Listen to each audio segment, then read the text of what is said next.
J'ai la chance d'avoir déjà fait plusieurs métiers dans ma vie, certains que j'ai adorés, d'autres que je suis bien contente de ne plus faire au quotidien. Si je me sens totalement épanouie et à ma place aujourd'hui dans ma vie professionnelle, il y a tout de même certains aspects de la vie de monitrice à temps complet en centre équestre qui me manquent et que j'aimerais aborder durant les 20 prochaines minutes. Ici Mathilde de Dance With Him et vous écoutez Radio Mama.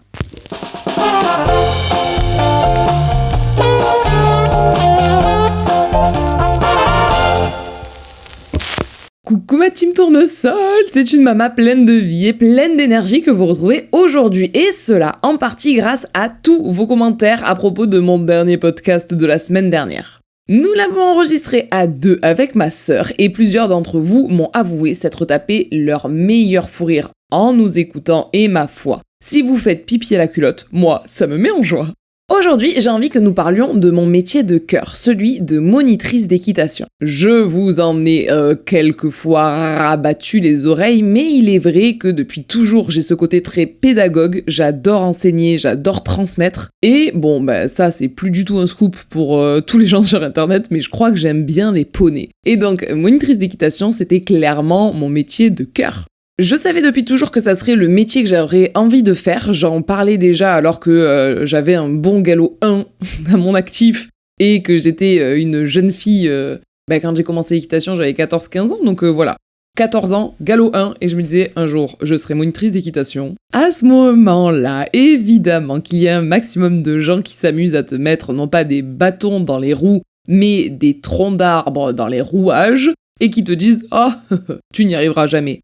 Eh ben, 10 ans, même pas, 6 ans plus tard, j'étais diplômée, BPGEPS sous le coude et je partais donner mes petits cours. Sur le long terme, il y a certains aspects de ce métier-là, et je savais malheureusement depuis longtemps qu'il pêcherait un jour, mais qui ont fait que je ne pouvais plus ou ne voulais plus être monitrice d'équitation en centre équestre tout le temps à temps plein. Les aspects justement, peut-être que j'en ferai tout un épisode de podcast, mais c'est entre autres le fait que ce soit un métier entre guillemets de service, en tout cas de loisir, voilà, et donc de devoir travailler quand les autres ne travaillent pas. Comme j'avais envie d'avoir une vie de famille, je voulais pas passer mes vacances scolaires que j'aurais pu passer avec mon ou mes enfants à travailler, sauf que moniteur d'équitation, tu fais que ça. Je ne voulais pas non plus passer mes mercredis après-midi entiers à travailler, alors qu'en tant que moniteur d'équitation, tu ne fais que ça. En gros, ce qui m'embêtait principalement avec ce travail, c'était que si j'avais moi-même des enfants, je passais les temps de repos de mon enfant à être en train de divertir et de passer du temps avec les enfants des autres, et je les aime beaucoup, les enfants des autres, mais ça m'embêtait de pas avoir du temps avec mes gosses, quoi. Donc ça, c'était un point vraiment important de pourquoi j'ai arrêté d'être monitrice d'équitation, c'était pour avoir du temps pour ma famille, mais également, on va pas se mentir, parce que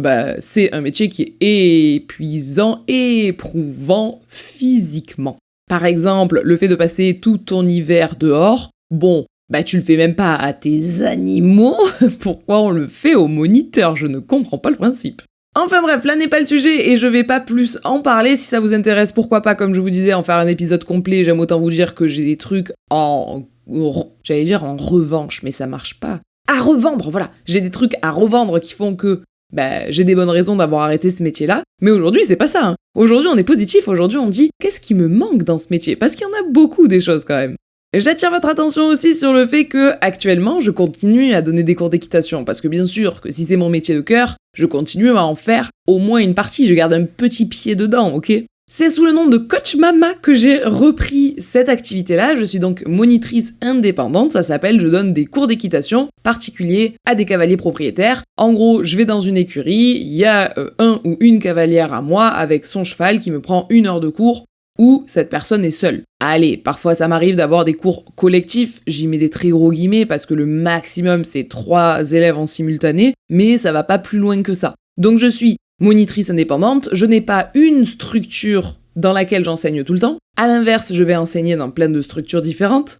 Je n'ai pas un seul et même emploi du temps, le même toutes les semaines, avec le samedi de 9h à 10h mes galops 3, de 10h à 11h mes galops 5, de 11h à midi mes baby poneys. Ça, c'était le cas quand j'étais monitrice en centre équestre. Maintenant que je suis monitrice indépendante, des fois, le lundi à 14h, j'ai machine. Le mercredi à 19h, j'ai machin. J'ai essayé de trouver de l'inspiration pour un autre surnom, c'est pas venu, quel enfer.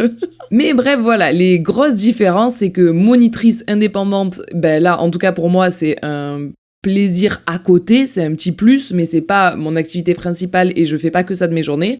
Alors que comme j'étais monitrice avant, et donc le métier que je vais vous décrire là, ce qui me manque de ce métier-là, eh bien c'était mes 35 heures, enfin mes 72 heures, mais bref, mes 35 heures normalement semaine étaient concentrées sur ce métier-là. Ce qui me manque donc en tant que monitrice attitrée à une écurie et que je ne retrouve pas lorsque je suis monitrice indépendante, c'est numéro 1. J'y mets un grand 1 en lettres pailletées, en lettres néon, qui clignotent comme ça, mes ados ultra dévoués. Parce que oui, le public adolescent, c'est un public qui est très facilement critiqué. Ah ouais, non mais laisse tomber quoi, elle nous fait sa crise d'ado. Et ben c'est vraiment un truc, ça m'énerve quand j'entends ça. Moi, le public adolescent, je les adore. C'est même mon public préféré, je crois.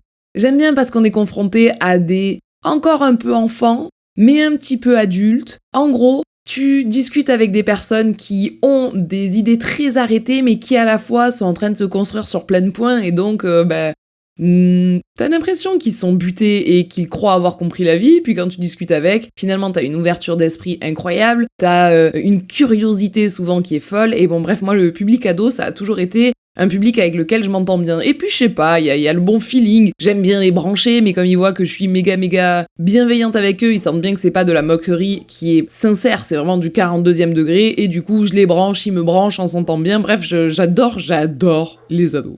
Alors peut-être que je vous dis ça parce que ce ne sont pas mes ados. Je pense qu'en tant que parent, parfois, les ados sont insupportables et les ados des autres sont toujours plus sympas que tes ados à toi. Quoique, même ça, je suis même pas sûre. Il y a plein de parents qui s'entendent bien avec leurs ados et franchement, ouais, je pense qu'en fait, c'est vraiment un cas par cas. Mais bon, autant vous dire que, un peu chez les adolescents, t'as l'impression que l'herbe, elle est toujours un petit peu plus verte dans le pré d'à côté, quoi.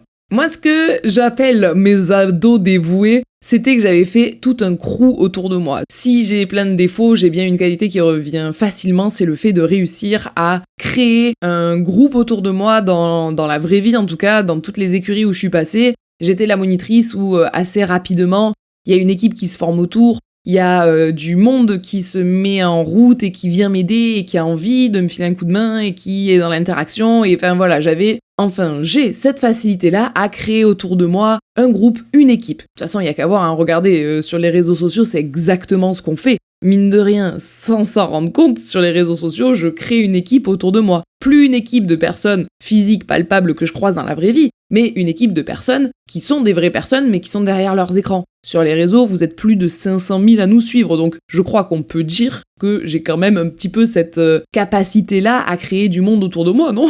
Bref, arrêtons de nous envoyer des fleurs à nous-mêmes, c'est bon, j'ai reçu 42 bouquets de ma propre part, j'arrête là. Mais en tout cas, dans la vraie vie, j'avais vraiment ce truc-là que les ados avaient tendance à avoir envie d'être avec moi, et ça tombait super bien parce que j'avais méga envie d'être avec eux. Et du coup, se créer tout un ensemble de personnes et de jeunes filles principalement qui avaient envie de me filer un coup de main, et en contrepartie de quoi, moi j'avais envie de leur donner des cours d'équitation gratos, j'avais envie de passer du temps avec elles, etc.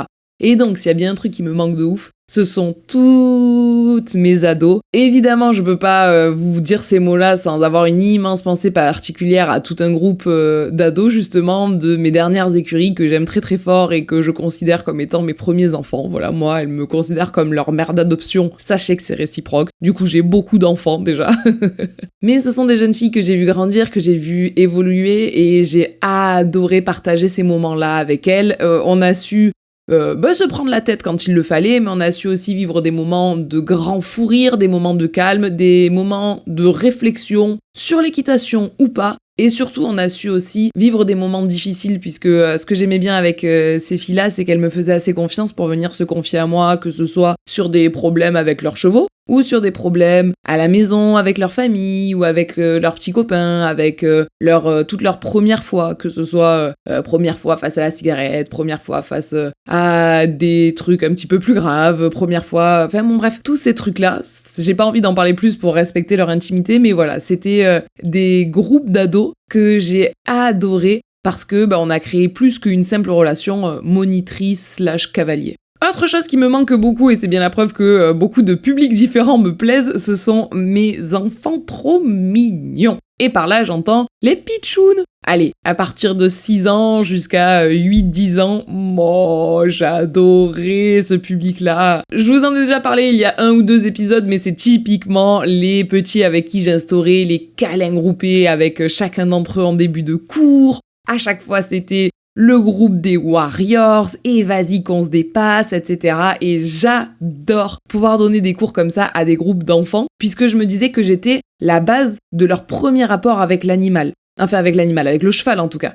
Parce que pour beaucoup d'entre eux, j'ai été leur première monitrice. Pour beaucoup d'entre eux, quand tu viens prendre des cours d'équitation, que t'as 4 ans, 5 ans, 6 ans, eh bien ce sont tes premiers cours d'équitation, c'est là que tu commences. Et donc je suis la première référente officielle à leur avoir appris des choses concernant notre si belle passion. Et je suis ravie de me dire que, eh bien, à toute cette génération-là de mini-cavaliers, j'ai réussi à leur inculquer un truc qui était super important pour moi, c'est que le cheval ou le poney, ça passe toujours, avant le sport et l'équitation.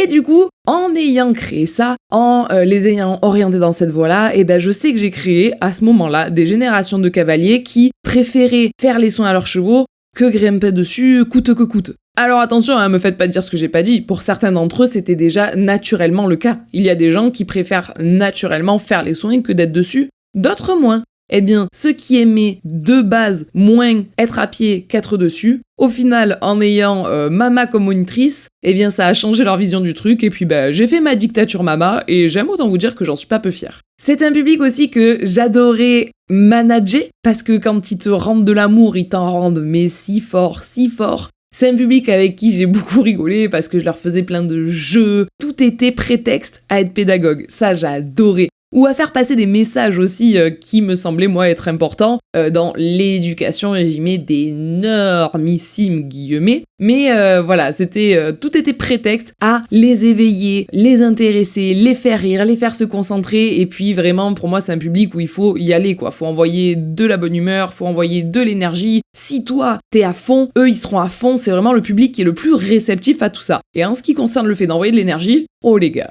comptez sur votre mama pour pouvoir le faire. Parmi les choses qui me manquent aussi, c'est clairement les chevaux de club au grand cœur. J'adorais partager mes journées avec, c'était mes collègues de travail en fait, mais tes collègues de travail à toi, quand t'es moniteur d'équitation, ce sont les chevaux de club. C'est eux, tes potes. C'est eux avec qui tu partages tes bons comme tes mauvais moments au boulot. Et donc, j'adorais mes chevaux de club pour ça. C'était aussi un bonheur parce que quand tu es rentré dans la carrière, j'avais pour habitude de faire un gâté de bonjour à chaque cheval que j'avais pour la première fois en cours de la journée. Par exemple, le samedi, c'était pas rare que chaque cheval fasse 2 heures de cours. Bon, la première fois que je le voyais de la journée, le cheval, la première fois qu'il arrivait dans ma carrière, il avait sa petite gratouille, son petit bonjour. Certains chevaux, ça leur faisait ni chaud ni froid. Et d'autres chevaux, si je leur avais pas fait le bonjour, je vous jure sur tout ce que j'ai de plus cher qui venait me le demander. Il y avait par exemple une jument que j'ai en tête, qui était, à vrai dire, pas une jument extrêmement douée dans la pratique de l'équitation. C'était pas la plus maline, c'était pas la plus intelligente, mais qu'est-ce qu'elle était attachante. À chaque fois qu'elle rentrait dans la carrière, elle me regardait les yeux dans les yeux et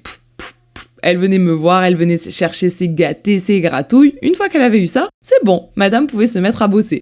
Il y en avait un autre aussi que j'adorais, parce que lui, pareil, il était par contre, lui, super malin, mais par contre, il était brusque, mais brusque. Et lui, si je lui faisais pas son gâté, je me prenais un coup de tête avec sa grosse tête, là, bien osseuse. Il me donnait un grand coup de tête en mode « Eh oh, t'as pas oublié quelqu'un ?» Et voilà, c'était des interactions que j'adorais avec mes chevaux de club, et j'ai toujours considéré que les chevaux de club étaient autant intéressants, autant à aimer et autant importants que n'importe quel cheval de grand prix que l'on voit courir dans les 5 étoiles. Évidemment, je ne peux pas parler du fait que les chevaux de club me manquent sans vous parler de tous les petits troupeaux de poneys d'amour. Parce que, tout comme les chevaux de club, quand t'es moniteur indépendant, t'en croises moins, ou en tout cas tu crées pas de lien avec puisque tu donnes plus de cours à ce public-là, et quand t'es monitrice indépendante, les chettes, les tout petits poneys, il y a plus non plus. Tu n'as plus que des grands chevaux. Et donc ça, j'avoue que ça me manque, parce que oui, c'est le démon, oui, c'est les plus flemmards, oui, c'est les plus machiavéliques, mais c'est aussi ceux qui ont tout compris, et eux aussi. Tu t'y attaches de ouf. Parce que tu te dis, mais ils sont patients. Combien de milliers de fois ils ont vu des petits-enfants avec des tout petits doigts essayer de leur mettre un mort dans la bouche, et combien de milliers de fois ils ont ouvert la bouche en mode c'est pas le bon geste que tu fais, mais en vrai, vas-y, je sais très bien ce que tu me demandes, et ça, je trouve ça beaucoup trop chou. Combien de kilotonnes de sensations ils ont fait découvrir à des enfants. Moi, je trouve que les poneys de club comme ça, ils sont souvent sous-cotés. Souvent, on s'en sert pour mettre des poneys à la queue leu et advienne que pourra, tant que le premier de la queue leu est dressé, les autres, ils ont juste à suivre bêtement. Moi, je n'ai vraiment pas opté pour ça avec mes poneys de club. Mon objectif, c'était justement de considérer les poneys comme étant des animaux intelligents, intéressants et capables. Et donc, j'avais vraiment pour objectif depuis toujours d'avoir des poneys qui soient capables de ne pas faire de la queue leu. Les enfants, leur première année de poney, faisaient un petit peu de queue leu, on appelle ça monter en reprise, mais très rapidement, c'était important de faire ce que j'appelais les détentes individuelles. Et j'avais des cavaliers qui étaient galop 1 poney, donc vraiment un niveau de je commence tout juste l'équitation, d'accord, c'est l'équivalent de l'ourson au ski. Eh bien, ils étaient galop 1 poney, et malgré ça, ils savaient, avec leur poney de club, leur Shetland de club, faire des volts individuels, diagonales, doublées dans la longueur, doublées dans la largeur, etc.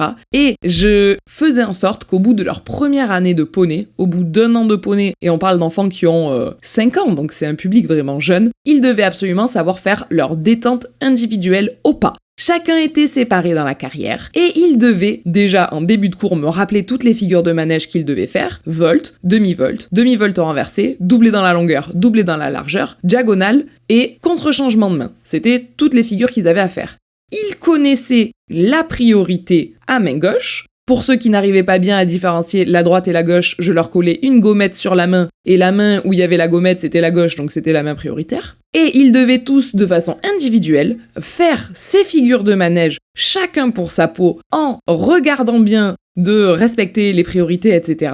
Une fois que c'était fait, alors on commençait les exercices. Et même en fin d'année, une fois que la détente individuelle au pas était faite, alors ils avaient le droit de commencer à trotter. Mais quand tu mets cette confiance-là, et dans les enfants, et dans les poneys, alors au début c'est le bordel, j'avoue, les premières fois, les premiers cours, les premiers mois c'est le bordel, mais très rapidement, tout ce petit monde-là prend confiance en soi, se sent capable, se sent fort, et a envie de te rendre fier parce que tu leur fais confiance, et j'aime autant vous dire que t'as des petits toux. Ils ont 1 an d'équitation derrière eux, ils ont une meilleure position, une meilleure vision panoramique de ce qui les entoure dans la carrière, une meilleure proprioception, etc. que certains cavaliers qui montent à cheval depuis des années et des années, mais qu'on laisse monter en queue leu parce que soit la cavalerie n'a pas été travaillée dans le bon sens, soit le moniteur veut pas se prendre la tête avec, soit la structure n'autorise pas ça parce qu'il fonctionne comme une structure vieillissante à mon goût. C'est vraiment à mon goût, à mon idée. Mais en tout cas, moi, voilà, les poneys, vu que c'était ça ma vision de l'équitation qui me semblait intéressante et intelligente, eh ben, à la fin, les poneys, ils se prenaient de ouf au jeu. Et certains poneys qui étaient un peu vieillissants, inintéressés, quand je suis arrivée dans l'écurie, 3-4 ans plus tard, à force de passer de poney qui fait juste de la queue leu à poney qui est unique en fait, qui est seul dans la carrière, qui doit écouter son petit cavalier mais qui fait quelque chose d'autre que juste suivre la queue du cheval de devant, et ben c'est des poneys où la vie elle revenait dans leurs yeux, je vous jure que c'est vrai. Bon bref, fin de dictature mama, mais en tout cas, le troupeau de poneys d'amour c'était vraiment un point qui était important pour moi. Autre chose qui me manque beaucoup, c'est sortir toute ma team en concours. J'adorais ça. Pouvoir aller en concours, même si ça a demandé de se lever très tôt le matin, même si ça a demandé beaucoup d'organisation de ma part parce qu'on n'avait pas de transport au club, on était obligé de passer par un prestataire extérieur, etc. Bon bref, les concours c'était toujours un peu un casse-tête, mais qu'est-ce que ça me manque de sortir toute l'équipe. Ça m'est arrivé d'avoir jusqu'à 15 ou 16 cavaliers à sortir en concours, 16 cavaliers qui faisaient tous au moins 2 tours. Ça fait donc 32 coaching à faire dans la journée. Quand t'es seule monitrice, je vous jure que ça fait beaucoup. 32 coachings divisés en 4, 5 ou 6 épreuves différentes, donc les recos à chaque fois, etc. Bon bref, ça fait beaucoup de boulot dans la journée, mais alors quelle fierté. Et sachez d'ailleurs, je vous le place ici, puisque je suis dans un jour où je m'envoie un maximum de fleurs. Le dernier concours que j'ai fait avec ma team, qui s'appelait évidemment la team d'Enswizim, comment pourrait-il en être autrement ? Eh bien, le dernier concours qu'on fait, il m'offre la première place, il s'agirait d'apprendre à parler, c'est l'émotion qui prend le dessus, c'est l'émotion qui prend le dessus. Il m'offre donc la première place, le podium, la médaille d'or en, tenez-vous bien, club 4, club 3, club 2, club 1. Nous courons dans 4 épreuves, nous remportons les 4 épreuves. Il y a quoi maintenant? Comme j'étais fière, les gars, comme j'étais fière. Et en club 2, je crois, club 2 ou club 3? Club 2, je crois. On a même les 3 médailles. Bronze, argent et or. Et là, votre mama. Là, les chevilles, je vous raconte pas comme elles triplent de volume. Ça passe plus les portes. Je vous dis pas la fierté de la mama ce jour-là. Lorsque j'ai fait ma liste de tout ce qui me manque, j'avais aussi noté la fierté de voir leur évolution. Mais ça, à vrai dire, avec le recul, c'est pas si vrai. Puisque le thème ici, c'est de vous dire les choses qui me manquent en tant que monitrice de club et que je ne retrouve pas en tant que monitrice indépendante. Bon, clairement, voir leur évolution, heureusement que j'en vois une aussi quand je suis monitrice indépendante. Du coup, c'est un point qui me rend fière quoi qu'il arrive. Que je sois monitrice avec plein de cavaliers autour ou monitrice indépendante, quoi qu'il arrive, quand je vois mes élèves progresser, je vous jure que c'est une fierté de ouf. Quelque chose qui me manque aussi et que je ne fais plus depuis que je suis monitrice indépendante, c'est de prendre le temps de discuter avec les parents de mes élèves. Puisqu'en tant que monitrice indépendante, j'ai énormément de cavaliers majeur. Je n'avais d'ailleurs qu'une seule mineure jusque-là et mon cœur saigne, elle est partie faire ses études donc je ne l'ai plus autant régulièrement que ce que j'avais avant et c'est dommage parce que j'aimais beaucoup passer du temps avec cette jeune fille. C'est pas grave, elle m'a dit que quand elle reviendrait en vacances dans la région, on se reverrait pour reprendre des cours avec son cheval. Mais bref, le fait est que j'ai beaucoup de cavaliers majeurs. Et donc les cavaliers majeurs, c'est beaucoup plus rare que leurs parents les accompagnent pour les regarder prendre un cours. C'est vraiment beaucoup plus anecdotique. Donc ce que j'aimais bien avec mes cavaliers mineurs, c'est qu'il y avait leurs parents et j'aimais bien discuter avec eux de leurs enfants, j'aimais bien trouver les points positifs de leurs enfants et les partager avec eux. Les parents appréciaient énormément ça, il y avait des parents qui étaient très confiants sur le fait que leurs enfants, ça se passait bien. Il y en avait d'autres qui étaient un petit peu plus turbulents, on va dire, d'enfants, et pour lesquels les parents avaient l'habitude que les encadrants se plaignent de leur turbulence, se plaignent de leur manque d'écoute, etc., etc. Et puis, j'essayais de pas faire ça, justement. De pas être toujours en train de faire un reporting négatif sur un enfant où tu sens bien que, effectivement, c'est un enfant qui est pas pratique, qui est pas évident. Et c'est sûr que la première chose qui te vient en tête quand il s'agit de cet enfant, c'est de dire ça serait bien qu'il écoute un petit peu plus, parce que là, il est casse-pied. Eh ben non, en fait. J'essayais de dire, alors, c'est vrai qu'il y a des fois où c'est pas le plus attentif, par contre, et j'essayais de contrebalancer un défaut par 3 compliments, vous voyez ce que je veux dire? Ça, j'avoue que je m'en suis toujours félicitée de le faire comme ça, parce que il m'est arrivé plusieurs fois dans ma carrière d'avoir des parents qui étaient très très très très reconnaissants de ça. Que je sois pas en train d'être la énième personne qui leur explique à quel point leur fils ou leur fille est difficile, mais d'être quelqu'un qui le considère comme un humain avec des défauts, mais aussi des qualités, et que je vois pas que les défauts de l'enfant. Donc discuter avec les parents, c'est un truc qui me manque, et que ce soit des parents d'enfants cool, comme des parents d'enfants plus particuliers, uniques, comme vous voulez. Enfin, le dernier point que j'aborderai ici, même s'il y en a vraiment beaucoup d'autres évidemment, et plus j'y réfléchis, plus il y a des points qui me reviennent en tête, mais un point que j'ai envie d'aborder ici, c'est le fait que donner des cours collectifs, ça me permet de tirer en même temps vers le haut des groupes entiers. Comme je vous le disais dans l'intro, maintenant je donne quasiment plus que des cours particuliers ou des cours à 2 personnes, ce qui se rapproche quand même bien d'un cours particulier. Et donc cet effet-là de groupe, d'ensemble de personnes, n'est plus aussi marqué. Mais je vous jure que quand j'avais des groupes entiers, je me servais des uns des autres pour pouvoir faire en sorte qu'ils montent ensemble et qu'ils progressent ensemble. Je n'ai jamais supporté, et pourtant c'est arrivé souvent, les cavaliers qui venaient me dire « Ouais Mathilde, comme je suis la meilleure du cours, est-ce que tu crois pas qu'il faudrait me monter d'un niveau ?» Oh là, pars comme ça avec moi, c'est non, ça ne passe pas. Si tu es la meilleure du cours, ne t'inquiète pas. Je m'en suis rendu compte et je te changerai de cours. Si par contre tu t'auto-proclames meilleure du cours, ça ne va pas me plaire. Mais c'est peut-être ma façon d'être, mon éducation qui veulent ça. Je dis pas que ces gens-là sont des mauvaises personnes, je dis juste que c'est une attitude qui me surprend tellement que j'ai du mal à l'écouter. Moi, ce qui me plaisait, c'était que bien sûr que dans les groupes, il y en a des meilleurs, il y en a des moins bons. Mais évidemment, on n'est pas tous exactement au même niveau, et d'autant plus qu'on monte des chevaux qui sont différents chaque jour, que bon, bref, voilà. Et du coup, ce que j'aimais bien, c'était d'identifier dans un groupe les points forts et les points faibles de chacun. Et puis, me servir des points forts de ABC pour faire progresser les cavaliers DEF. Puis me servir des points forts de DEF pour faire progresser ABC. En gros, me servir de chaque élève comme il est prendre ses qualités, les magnifier, les mettre en avant et les faire appliquer au reste de son groupe, mais également me servir du reste du groupe, magnifier leurs qualités, les mettre en avant pour améliorer les défauts du cavalier qui tout à l'heure était le meilleur. Ouh là là, les nœuds au cerveau. Des fois, je me dis, Mathilde, t'essayes vraiment trop de les faire rentrer dans ton cervelet sans pour autant avoir le langage pour le faire, mais je vous en supplie, dites-moi que vous avez compris. Comme c'est clair dans ma tête, je vais partir du principe que ça va être clair dans la vôtre. Mais donc vraiment, l'objectif c'était, qu'importe, si toi t'es meilleur à l'obstacle, sur le fait par exemple de sauter, d'avoir une bonne position à l'obstacle, eh bien super, ça c'est génial, les autres de ton cours sont moins bons. Bon trop bien, on va se servir de ta position pour essayer de travailler ensemble vers l'objectif qui est obtenir ta position à l'obstacle. Par contre, peut-être que toi en termes de ressenti sur tout ce qui est travail latéral en dressage, tu seras un petit peu moins bon. Mais l'autre personne de ton groupe, elle aura bien compris, elle aura bien saisi, super, cette personne-là servira d'exemple. En gros, chacun à votre tour, en tant que mes élèves en cours collectif, il y a des moments où vous allez briller, et des moments où vous allez un petit peu plus vous inspirer. Donc un coup on inspire, un coup on est inspiré par les autres, et donc le groupe progresse ensemble. Et c'est vraiment ce truc de tirer le groupe vers le haut par le groupe que j'adorais en tant que monitrice en club. J'ai encore plein de points que j'ai envie d'aborder, comme par exemple passer des soirées entières à discuter entre les moniteurs des autres cavaliers, les moments que j'ai pu partager avec les cavaliers, des moments mais vraiment très intimes presque, avec des bivouacs où on dormait en tente, avec des week-ends entiers passés ensemble. Mais également, il y a le fait de travailler, de monter les chevaux de club pour pouvoir les rendre utilisables, entre gros guillemets, en cours qui me manquent. Bref, il y a vraiment tellement de points que je pourrais pas tous